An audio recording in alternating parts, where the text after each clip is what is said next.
Je vais demander donc aux différents élus, aux élus de Tarnos, du Seignax, de Boucau, de bien vouloir nous rejoindre sur l'estrade, s'il vous plaît.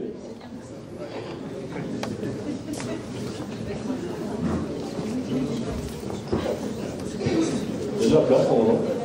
Il y a de la place. N'ayez pas peur.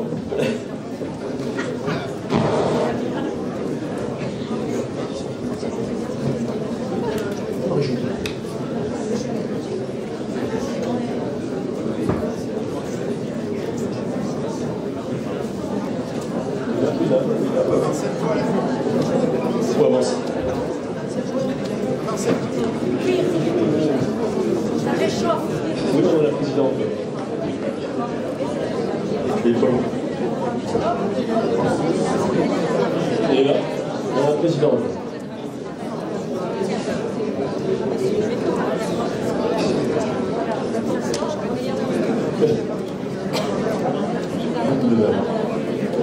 Ici.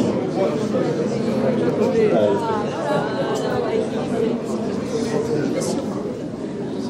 Mesdames les maires honoraires, chère Pierrette et chère Marie-Jo, Madame la vice-présidente du conseil départemental, chère Eva, Monsieur le conseiller départemental, cher Jean-Marc, Madame la présidente de la communauté de communes du Seignax, chère Isabelle, Mesdames et Messieurs les maires et leurs représentants, Mesdames et Messieurs les représentants du monde associatif, du monde économique, des bailleurs sociaux, des représentants institutionnels, chers concitoyens, bienvenue à toutes et à tous pour cette traditionnelle cérémonie de nouvelle année dans notre maison commune de l'Hôtel de Ville. C'est une grande joie pour moi de débuter cette année 2025 à vos côtés. Tous mes vœux se tournent naturellement vers vous. Que 2025 vous soit heureuse, prometteuse, faite d'épanouissements familiaux, personnels ou professionnels. Qu'elle vous soit synonyme d'une vie meilleure, surtout pour nos concitoyens qui sont dans la souffrance, la peine ou les difficultés. Permettez-moi de remercier les élus de l'exécutif qui m'entourent au quotidien pour gérer la commune. Alain Perret, Elisabeth Mounier, Nicolas Domé, Isabelle Dufaux, Emmanuel Sobiette, Aurélie Ordounin, Francis Dubert, Cécile Troisvallée, Christian Gonzalez, ainsi que les conseillères et conseillers municipaux pour leur investissement au sein de la vie municipale. Et oui, parce que la vie communale, c'est un sport d'équipe. Mes remerciements s'adressent également au personnel communal qui s'investit pleinement au quotidien dans sa mission de service public et qui a d'ailleurs œuvré à l'organisation de cette réception. À chacun d'entre nous, je nous souhaite plus particulièrement aussi de bons vœux dans nos projets municipaux. Enfin, permettez-moi en votre nom, à toutes et à tous, de remercier chaleureusement la troupe des Flamenchicas pour sa magnifique prestation en ouverture, ainsi que l'artiste photographe Thierry Grisot, dit Thierry GT Pixel, pour nous avoir offert pour notre carte de vœux ce magnifique cliché d'aurore boréale sur la plage du métro. Donc on peut le remercier parce que c'était une magnifique photo.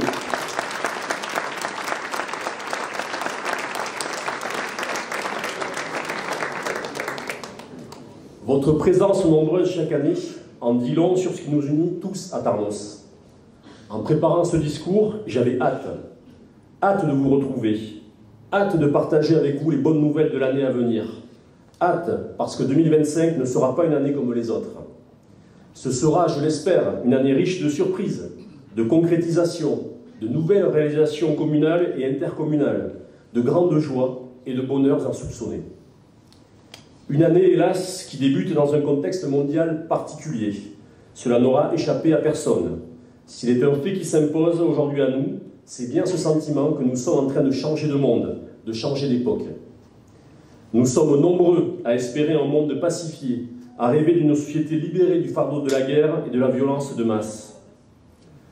Tout cela n'est pour l'instant qu'un mirage. La réalité, en effet, est tout autre. Elle est brutale et sans concession, que ce soit en Ukraine, au Proche-Orient, au Sahel ou dans la région des Grands Lacs en Afrique. La deuxième réalité qui s'impose à nous, c'est que notre monde change de plus en plus vite dans de très nombreux domaines. Nous pouvons parfois être subjugués par la course sans fin au progrès technologique. 2024 aura été marqué par le développement dans nos vies quotidiennes de l'intelligence artificielle générative. Mais ce n'est que la partie visible de l'iceberg.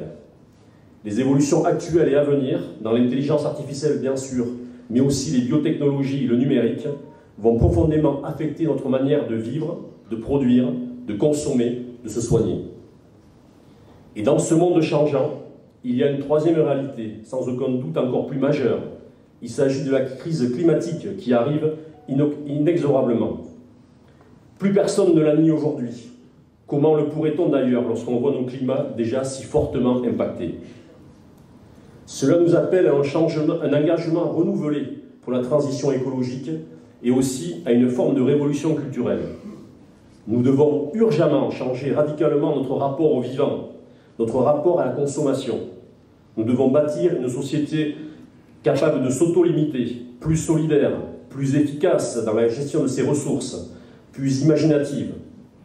Une société où la richesse produite se doit d'être équitablement partagée. Pour autant, la décarbonation, si elle est faite intelligemment, ne signifie pas forcément la décroissance. Alors oui, nous sommes dans un monde de plus en plus complexe, un monde qui impose aux dirigeants politiques de faire preuve de retenue, de finesse, de responsabilité. Du moins, nous pourrions l'espérer.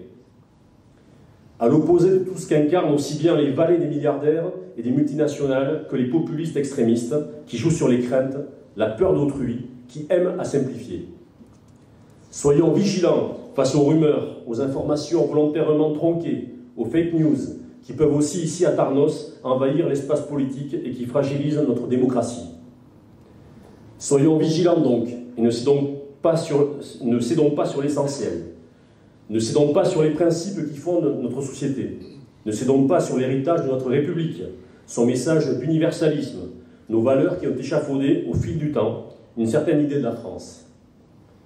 C'est bien parce que nous vivons des temps troublés à l'échelle du monde et du pays, où les perdants d'une élection s'obstinent à se maintenir au pouvoir, qu'il nous faut rester fidèles à ce que nous sommes, solides sur nos bases, clairs sur nos objectifs, résolus et persévérants dans nos actions, simples, basiques. C'est bien parce que notre monde change que nous devons défendre la singularité qui est celle de notre équipe municipale. Et notre singularité, notre marque de fabrique, c'est le choix de la responsabilité, de la raison, de l'exigence, du dialogue. C'est le choix de la justice sociale et du bien vivre ensemble. Cette confiance en l'avenir, cette vision à la fois pragmatique, réaliste et ambitieuse est notre moteur. C'est dans cet état d'esprit que nous travaillons sans relâche pour améliorer concrètement le quotidien des Tarnosiennes et des Tarnosiens. Je veux profiter de ce moment pour saluer l'engagement des membres de l'équipe qui m'entourent dans chacune de leurs missions. Être élu, c'est un engagement, c'est une mission, c'est porter en soi le sens de l'intérêt général, c'est donner de son temps sans compter, au détriment d'une vie personnelle. Au passage, je tiens à remercier très chaleureusement tous les conjoints, ainsi que les familles des élus, pour leur grande patience et leur esprit de partage. De la cohésion d'une équipe naît la force nécessaire à son action. La plupart des élus à travers le pays dénoncent les conditions de plus en plus difficiles d'exercice du mandat de maire ou d'élu. Je les comprends. Il y a des raisons objectives à cette grogne. Et ce n'est pas les collègues maires qui sont parmi nous ce soir qui diront le contraire. Mais ce n'est pas de ça dont je veux vous parler aujourd'hui. Ce que je veux vous dire, c'est que chaque jour, lorsque je passe à la porte de la mairie, je mesure la chance qui est la mienne depuis 10 mois de participer à cette formidable aventure en tant que capitaine d'équipe. Une aventure faite de dialogues constants, de rencontres, de projets, de réussites, qui n'existent que parce qu'elles sont collectives. Une aventure qui nous place en tant qu'élus au plus près de l'essentiel. Une aventure qui nous confirme chaque jour que la bonne gestion, l'écoute et le pragmatisme sont les fondations de l'action publique. Vous le savez comme moi, Tarnos est d'abord et avant tout un archipel de quartiers, de centre-ville, les Forges, la Plaine, Castillon, Grandjean, le Dauphin et Chantoiseau, le Square, la Baille, le Pissotte et Castagnier, sans oublier les Platanes, Garros et les Barthes. Ces quartiers sont le visage, le cœur battant, l'âme de notre ville. Nous devons encourager leur dynamisme et protéger leur esprit de village. Depuis ma prise de fonction, je vais régulièrement à la rencontre de leurs habitants. À partir de la mi-février, et ce jusqu'au début juillet, nous avons programmé tous les mardis en fin de journée 24 rencontres en plein air dans les quartiers pour écouter, pour que chacun puisse émettre des suggestions, donner son avis, participer, apporter sa pierre d'une façon ou d'une autre à l'édifice collectif pour le Tarnos de demain, à l'aune des enjeux du présent et à venir dans le monde en profonde mutation que j'évoquais à l'instant. Mais, comme dans tout archipel, chaque île a son identité, son histoire, ses spécificités. Quand on reprofile l'année passée, les avenues Lénine, les rues Grandjean en cours et du 8 mai 45 en 2025 pour apaiser, favoriser les mobilités douces, assurer une bonne gestion des eaux pluviales, on le fait avec les habitants qui sont extrêmement attachés à leur quartier. Quand on agrandit la salle polyvalente Joseph Biarrot en 2025, on le fait avec les responsables de l'association du quartier des Barthes, en lien avec ses centaines de membres.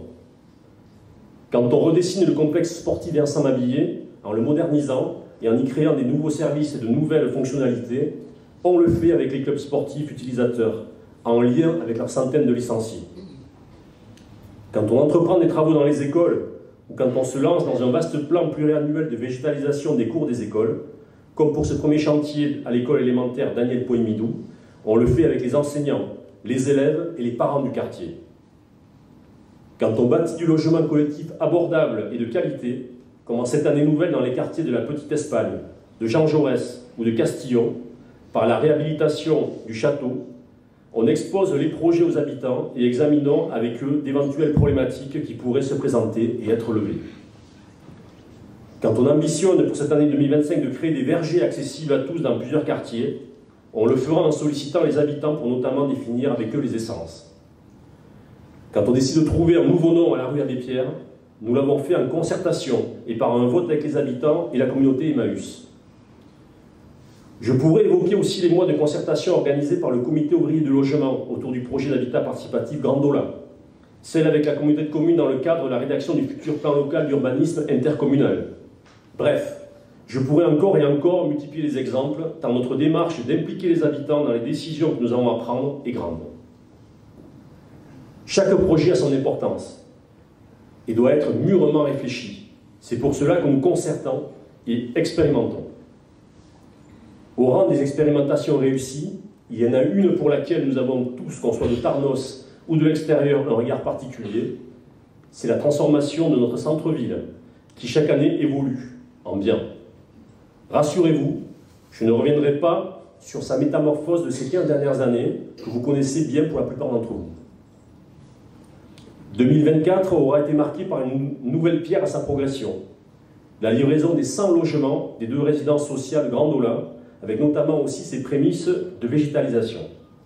Ces espaces publics sur les toits terrasses, et pour lesquels nous prévoyons de les rendre accessibles à partir du 25 avril prochain, jour commémoratif de la Révolution portugaise des œillets.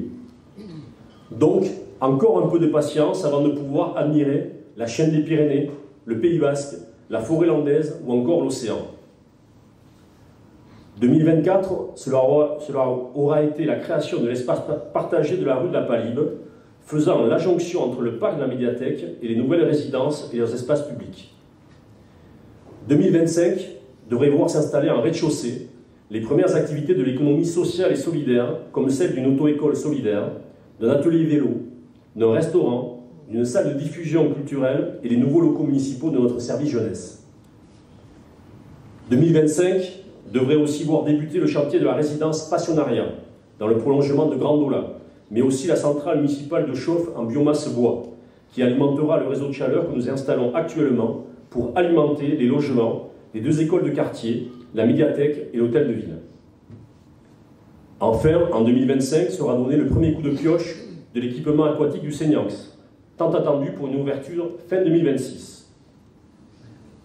Aujourd'hui, notre centre-ville trouve chaque jour un peu plus son public. La fréquentation piétonne, cycliste et par trambus y a fortement augmenté. Et comme vous, je suppose, j'ai hâte de voir l'arrivée du printemps annoncer une nouvelle saison de festivités pour notre cœur de ville. Il sera néanmoins difficile d'égaler le niveau de fréquentation de l'exposition Banksy avec ses 22 000 visiteurs sur 15 jours. Comme je l'ai indiqué, cette année, nous allons continuer à développer et prendre soin de chacun des quartiers. Dans quelques jours, seront achevés dans le quartier des Platanes les travaux d'aménagement du carrefour des rues Gérard Philippe et Trétin, visant à rendre la circulation plus aisée dans le quartier, dans la perspective de l'ouverture le 29 janvier prochain du magasin Lidl. D'ici peu, dans le Bas-Tarnos, débuteront le chantier commun entre la communauté de communes et la ville du prolongement de la piste cyclable de l'avenue du 1er mai. La réfection par la ville de la voirie du 8 mai 1945, avec notamment la création de places de parking perméabilisées et d'un chaussée-doux. La réalisation par la communauté de communes de la piste cyclable de la rue des Dunes, reliant les quartiers des Forges et Jean Jaurès aux pistes cyclables de la digue et du métro. Toujours dans le Bas-Tarnos, nous continuerons cette année encore à investir dans le secteur du square en Morat, afin d'être en capacité d'apporter le foncier nécessaire à la réalisation de la halte ferroviaire que nous défendons depuis des années et qui semble aujourd'hui être sur la voie de la concrétisation. En face de l'espace technologique Jean Bertin, ouvrira le restaurant interentreprise de 1500 à 1800 couverts quotidiens et sa centrale solaire, portée par la communauté des communes. Et enfin, devrait être mise en service la centrale solaire communale du centre technique municipal, située dans le quartier de la Baille, ainsi que celle de l'espace sportif Dominique Arnaud. Beaucoup d'autres chantiers pourront être menés, notamment ceux relatifs aux voiries. Mais vous le savez, refaire une rue est extrêmement coûteux. Chacun le comprendra aisément, on ne peut donc pas tout refaire en même temps. Nous devons penser à chaque quartier, tout en faisant des choix, en arbitrant, en priorisant, pour préserver les finances de la ville et de ses contribuables. Stabilité fiscale, maîtrise de notre endettement, investissement conséquent. Nos objectifs sont clairs en termes de gestion rigoureuse et nous nous y tenons. Et ce, dans un contexte national des plus complexes. Le défunt gouvernement Barnier envisageait une véritable saignée des finances des collectivités. À l'heure où je vous parle, nous ne connaissons pas les intentions du nouveau Premier ministre Bayrou. Mais hélas, nous ne nous faisons pas d'illusions. C'est pourquoi le budget communal 2025 que nous adopterons très prochainement sera des plus prudents. En jouant la carte de la bonne gestion, les équipes avant nous ont réussi l'exploit de passer le cap du désengagement massif de l'État à partir de 2014, de la Covid en 2020, de l'inflation en 2022, de la hausse des taux d'intérêt en 2023. J'ai confiance en notre capacité collective à faire face au probable vent mauvais que nous annoncerons dans les prochains jours François Bayrou et la minorité parlementaire qui le soutient. Mesdames, Messieurs, chères Tarnosiennes, chers Tarnosiens, vous l'aurez compris, 2025 a tout néanmoins pour être une grande année. Une grande année pour la transition écologique et énergétique, pour le logement accessible, pour la jeunesse et l'égalité des chances, pour nos écoliers, pour la culture, le sport et la convivialité, pour le soutien à l'activité économique et commerciale, une grande année pour la participation citoyenne, une grande année en somme pour les Tarnosiens et les Tarnosiennes, une année qui sera comptée. À l'heure de conclure ce discours et à l'aube de cette nouvelle année, c'est le vœu que je formule pour notre ville. Avec l'ensemble de l'équipe municipale, je vous réitère à tous mes vœux les plus chers pour cette nouvelle année, qu'elle vous apporte joie et bonheur dans un monde apaisé. Je vous remercie.